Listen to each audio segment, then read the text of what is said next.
to the KC and PC Fantasy Football Podcast. I am the KC in the KC and PC Fantasy Football Podcast, and he's PC, and we are in week 2 of the fantasy football season. This week, I wanted to start off with a little segment about good players on bad teams. Kind of like watchable movies on Netflix or well-educated University of Texas graduates. There aren't that many, but they do exist. So what exactly are we supposed to do with them? Well, if they got their degrees, even from a partially accredited university like Texas, I suppose they deserve a chance at being part of our society. But at the first sign of illiteracy or mad cow disease, I think we should ship them off to a deserted island to live out their days in ignorant bliss. Emphasis on the word ignorant. Moving on. Let's start by talking about Andrew Luck. Whether you think he's elite or washed up after a couple of really disappointing injury-riddled years, you can probably all agree that, when he's healthy, he's a great fantasy football player, crazy high ceiling. But the Colts suck. Most of the time, I think good quarterbacks can overcome their bad teams, like Drew Brees of a few years ago on the Saints. In fact, a bad team actually probably means that you're going to be behind in games more often, so you're going to have to throw the ball a lot more, try and catch up. That's good news for quarterbacks.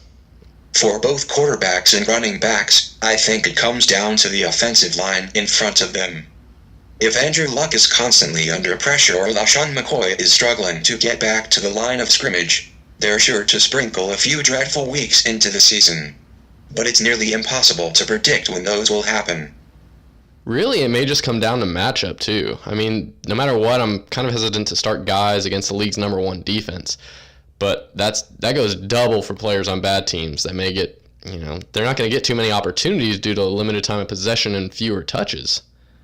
Overall, I think good wide receivers on bad teams have the best chance of success in fantasy.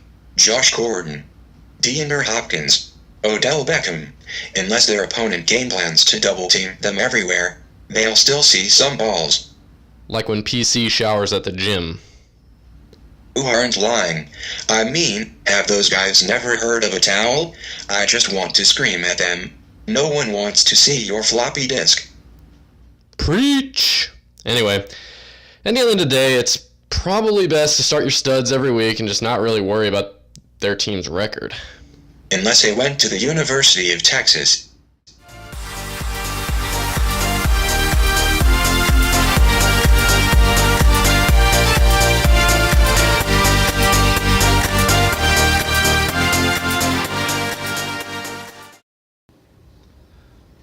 Welcome back to the KC and PC Fantasy Football Podcast. I am here with a man who was in diapers for almost 2 years back in the day.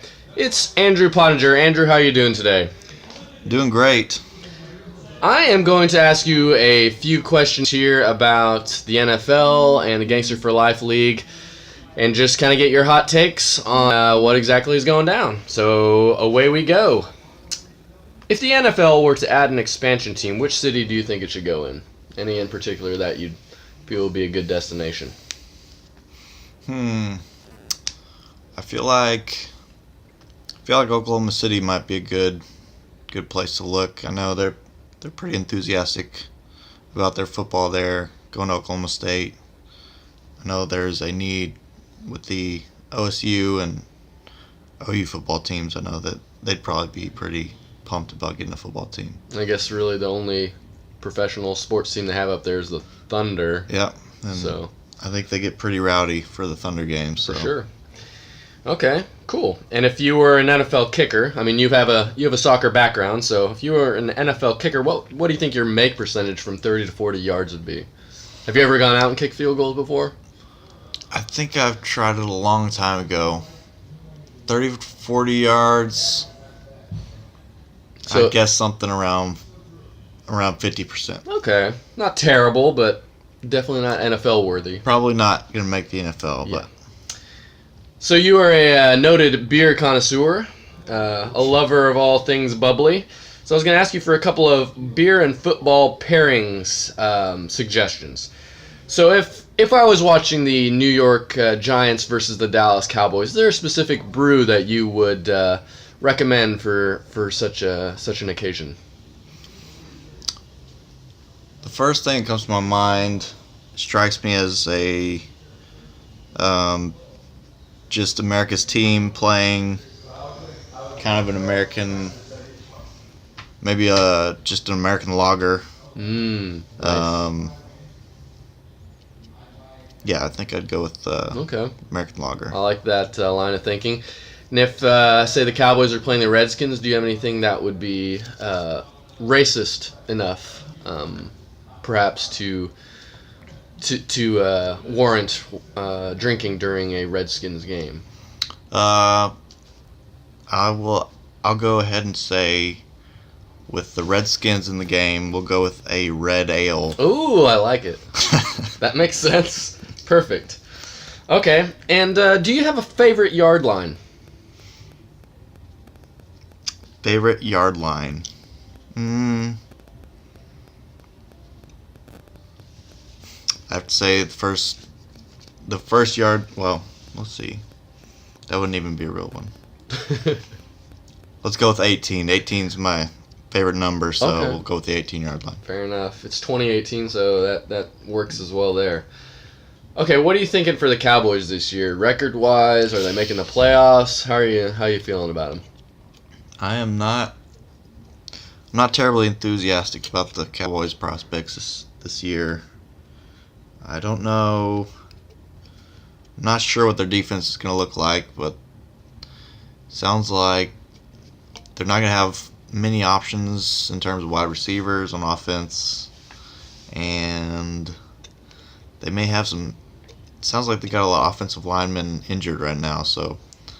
And Dak Prescott doesn't seem like he's been on the top of his game lately.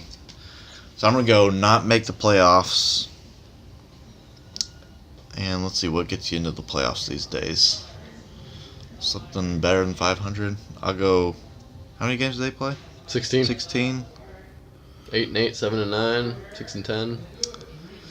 I'll go with a 7-9 Okay, fair season. enough. And you're an Oklahoma State Cowboy, so Des Bryant currently is unsigned. Do you see him signing anywhere in particular, or I mean, are you wanting him to sign anywhere in particular? I would love for him to sign somewhere. I would love for him to sign somewhere that has a chance to make some noise in the playoffs. Somewhere that has a quarterback that can play to his strengths. Nope. And he can showcase himself. And fantasy-wise, have you ever just taken him because he was an Oklahoma State Cowboy? Is that something that you do, or is that you actually go with the best player and don't worry about school affiliation? I think I probably do, in some cases, lean towards OSU guys, but it has to be the right spot. I don't know if maybe I've owned Dez back in the day once or twice, but it's been a while. Okay. And final question here. Do you draft around bye weeks? Should you, shouldn't you? Do you even worry about it, or you just kind of go with the guys that you pick and not even think about it? I don't think I've ever looked at bye weeks. Just kind of take whatever's given and work with it. If my whole team is on the same bye week, then I lose that bye week and have my whole team the rest of the season. So there you go. I don't consider it. All right. Awesome. That was Andrew Pottinger with us. Thank you so much, Andrew, and good luck in this fantasy season against everybody except for me. Thanks, Kevin.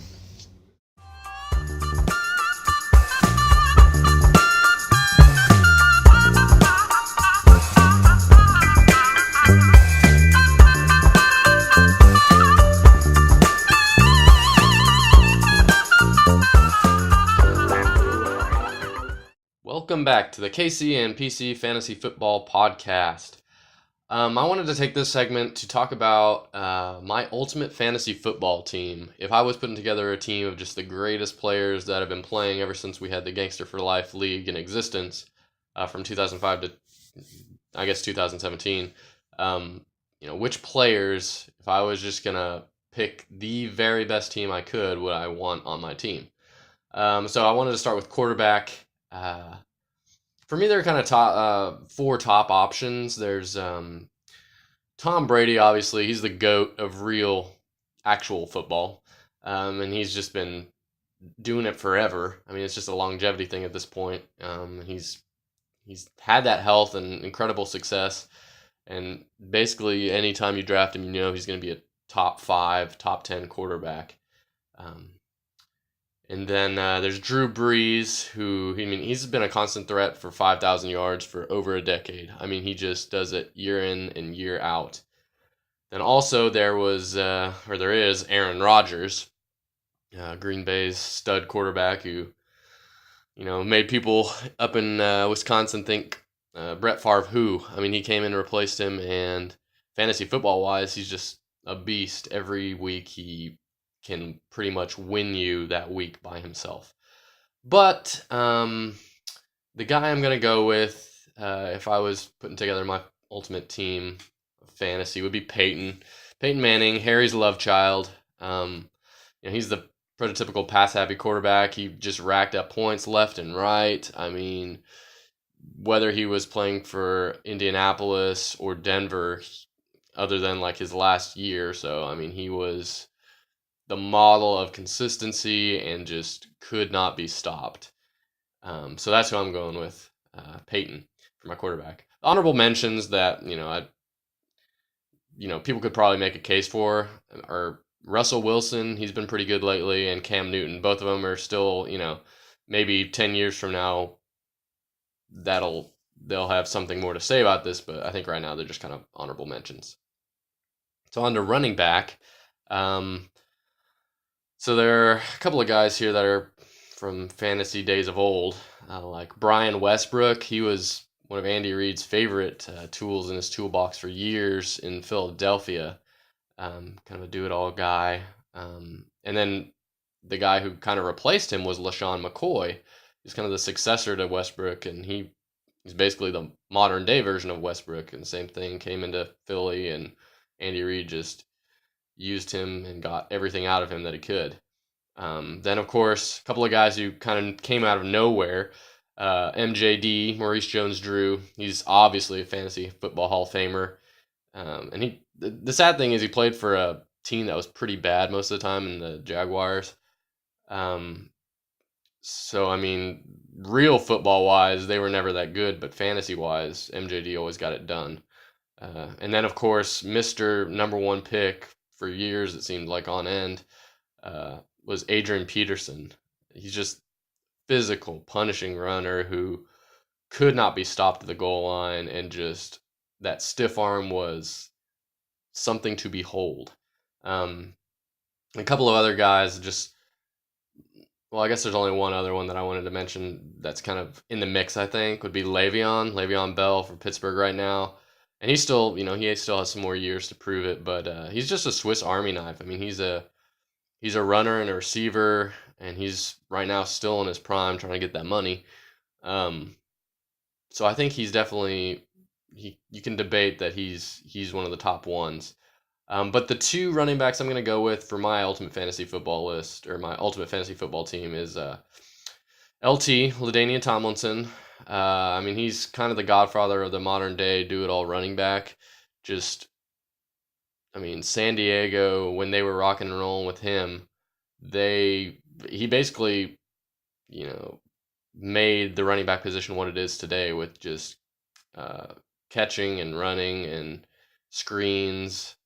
So he's definitely one of my guys for my team. And then Arian Foster. I mean, he's another guy that came out of nowhere, really, and same thing, just because he could do it all, he just stacked up points. And, it seemed like every week he was going to score a touchdown one way or another, running or catching. The honorable mentions, I think, for running backs were Steven Johnson from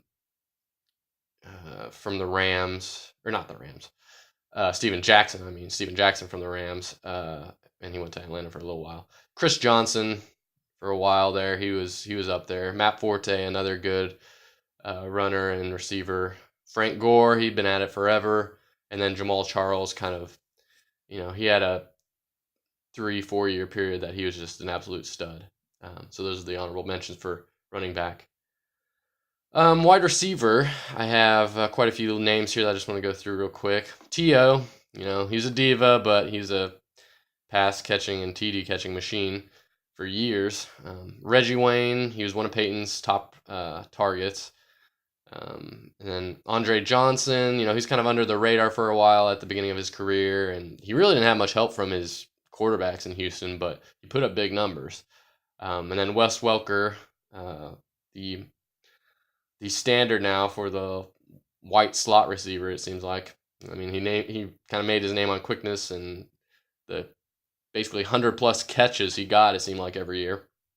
And then Antonio Brown and Julio Jones. These are two guys who, still have to write the endings of their career. So I think they're going to be able to make a case eventually. But right now, they're both kind of in their prime, and they have all the physical tools, and they have huge games every year. But still kind of TBD on them.